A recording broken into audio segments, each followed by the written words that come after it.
Breaking news చూస్తున్న ప్రజలకు కేంద్ర ప్రభుత్వం ఒక కీలక హెచ్చరికనైతే జారీ చేయడం జరిగింది.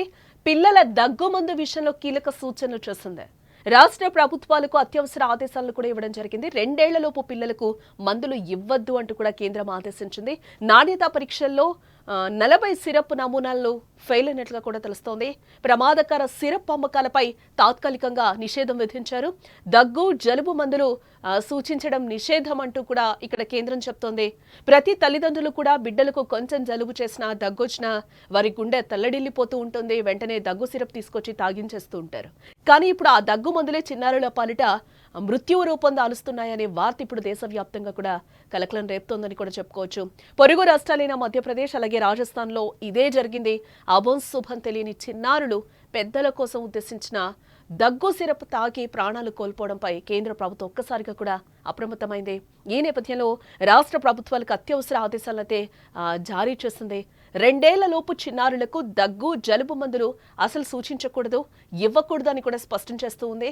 ఇది తల్లిదండ్రులు చాలా సందర్భాల్లో దగ్గు అనేది ఎలాంటి మందులు వాడకుండానే దానంతటా అదే తగ్గిపోతూ ఉంటుంది కాబట్టి మందులు అవసరం లేదు అంటూ కూడా ఇంకొకసారి కేంద్రం తేల్చి చెప్పింది. అంతేకాదు సాధారణంగా 5 ఏళ్లలోపు చిన్నారులకు కూడా ఇలాంటి దగ్గు జలుబు మందులపై సిఫార్సు చెయ్యరు. ఒకవేళ 5 ఏళ్లు పైబడిన వారికి ఈ మందులు వాడాల్సి వస్తే తప్పనిసరిగా ఔషధ ప్రభావాన్ని దృష్టిలో ఉంచుకోవాలని కూడా చెప్తూ ఉంది. ఎంత మోతాదు ఇవ్వాలి, ఎంతకాలం ఇవ్వాలనే విషయంలో నిబంధనలు ఖచ్చితంగా పాటించాలని కూడా ఆ లేఖలో కేంద్రం తేల్చి చెప్తోంది.